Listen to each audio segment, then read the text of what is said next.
tal-bniedem u tkisser is-sbiex tiegħek minħabba fek. L-abort oqda kbira mhux biss għal min jagħmilha, għal min jissuġġeriha, għal min jgħin fiha, imma oqda kbira anke għal pajjiżi sħaħ li legalizzaw id-dnub u l-qtil ta' dawn l-innoċenti ta' dawn it-trabi. Id-depressjoni, nuqqas ta' xogħol, il-biża', s-solitudni li tgħix ħajja waħdek, ċewma kollha ċirkli daw li xi drabi donna ma nistgħux noħorġu minnhom fil-ħajja tagħna. Huma kollha dawn l-oqiedi li jistgħu jissoffokaw il-ħajja tagħna, però anka id-dnub eżisti jista' jkun oqda kbira fil-ħajja tagħna, dak id-dnub li inti dejjem taqa' fih, dak id-dnub li inti dejjem tirrepeti, dak id-dnub li minkejja li forsi tkun determinati ma tħoss li terġa' taqa' fih, isek marbut dan id-dnub, id-dnub li rabtitna bih Eva, però Malija tħollu bliva tagħha l-Anġlu Gabriel billi taċċetta rida tagħha. Marbut eżistijej hekk ma' din id-devozzjoni ta' Marija, hemm ġbija partikolari ta' Marija, minn ma rejx ħan nipprova niddiskrivija. Għandek hekk il-Marija illi naraw qed terbaħ fuq l-għadu antik tagħna fuq is-serb, illi n-naħa tal-lemin u n-naħa tax-xelluk hemm żewġ anġli. Anġlu minnhom qed jippreżenta lil Marija b'ħabel illi fih ħafna oqiedi, uħud żgħar, uħud kbar, uħud maqudin ħafna l-oqda, uħud xi ftit maħlulin. Marija illi fl-idej tagħha tħolqi dawn l-oqiedi, u mbagħad hemm anġlu ieħor in-naħa l-oħra li qiegħed jilqa' dan il-ħabel minn idejn Marija.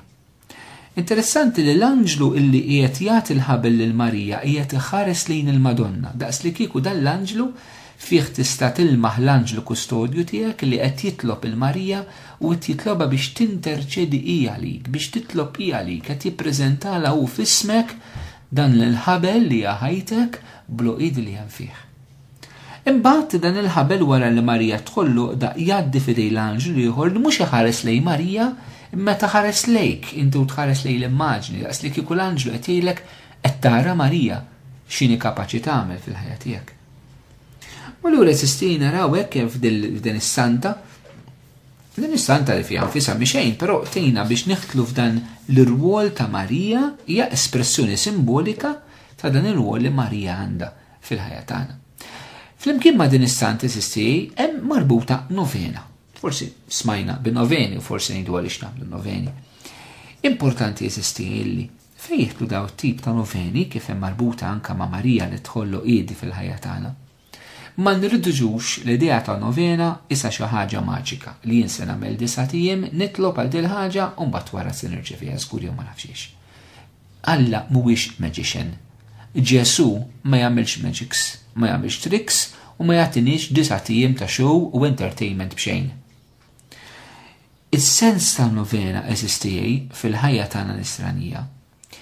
Jekk nista' nsiper għalih, nistgħu mmorru f'dak iż-żmien fil-bidu tal-Knisja fejn wara t-tluħ ta' Ġesu fis-sema, jiġifieri 40 sena lapsi, użawni 40 ġurnata lapsi wara li Ġesu tela s-sema, minn dejk Ġesu jitlob l-apostli biex jibqgħu jipperseveraw fit-talb sakemm jirċievu d-don tal-Ispirtu Santu. U allura, jekk Ġesu tela fl-40 jum, imbagħad għandek letteralment mill-għada 9 ijiem saħ jew minn dak nhar seħħ ta' talb illi twassal għal 10 jum ta' Pentekoste.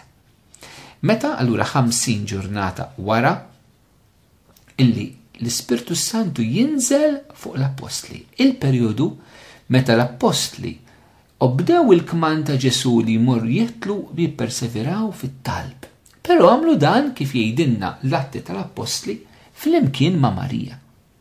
Marija illi tippersevera hija stess fit-talb mal-Knisja fil-bidu tagħha sabiex tirċievi l-ikbar don illi l-mulej jrid jagħti lill-Knisja li huwa d-don tal-Ispirtu Santu fil-ħajja tan-Nisrani.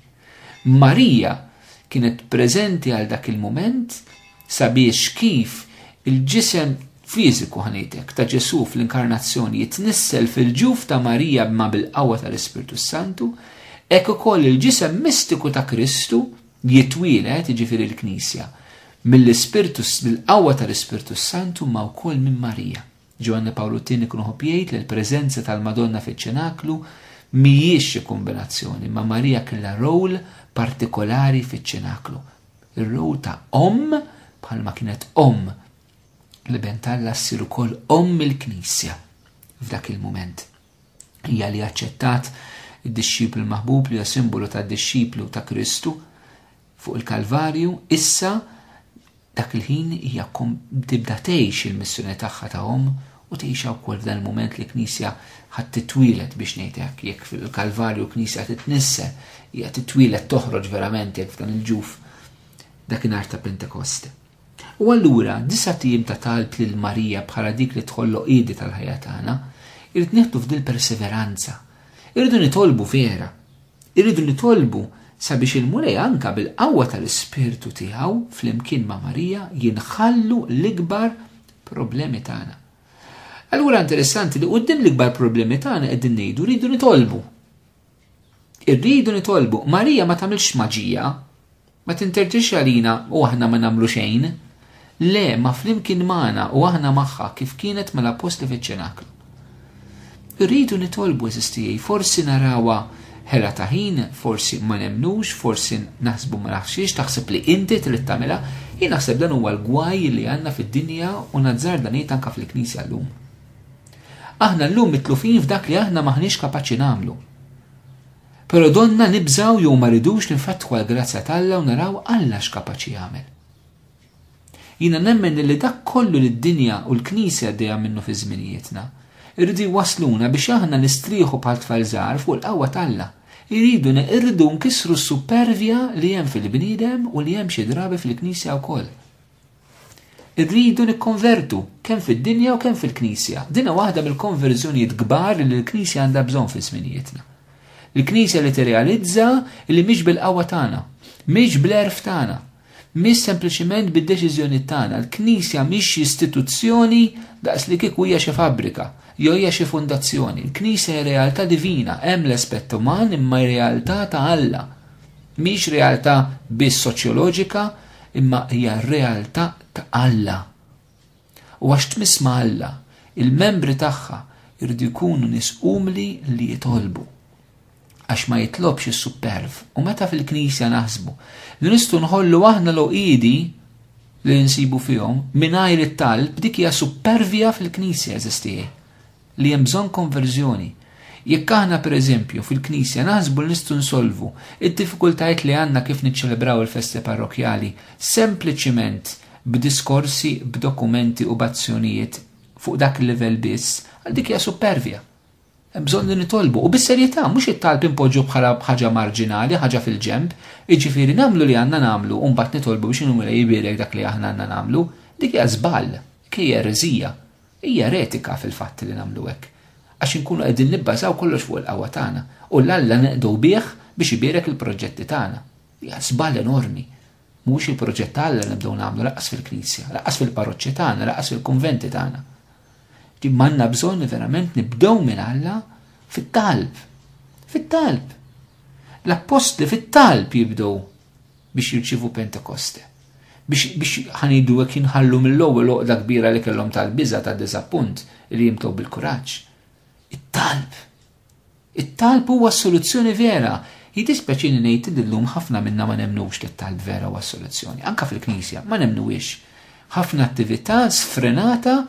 Imbagħad ovvjament jiddispjaċina għax naraw li l-emejjel tagħna xi drabi mhumiex jagħtu frott, anzi jekk frott ħażin qegħdin jagħtu xi drabi. U mbagħad noqogħdu niġġustifikaw lil nafusna u ngħidu għax hekk, imma ma rridux impoġġu idejna fuq il-pjaga vera, li ma rridux inkunu nies ta' talb. Li hemm supervja fil-qalb tagħna li taħkem anke fil-Knisja meta rridu naħsbu li nagħmlu kollox aħna. Qisu l-affarijiet huma tagħna, ninsew li jitgħalla. Ninsaw li aħna għaddejja, ninsaw li rridu nagħmlu ċertament responsabiltajiet tagħna għax Alla nerġa' ngħid mhuwiex magician. Alla mhuwiex magician u l-qiegħdi Alla ma jħollhomx magics. Però fil-profond tal-qalb tagħna rid ikun hemm id-dipendenza tagħna minn Alla fit-talb. Li s-supervja ma tħallinix. Jiena naħseb għandna bżonn nikxfu s-supervja li hemm fina ħalli nkunu verament nisumli u nibdew nesperjenza iva il-qawwa ta' Alla. Iva. Allura sistijaj, naraw li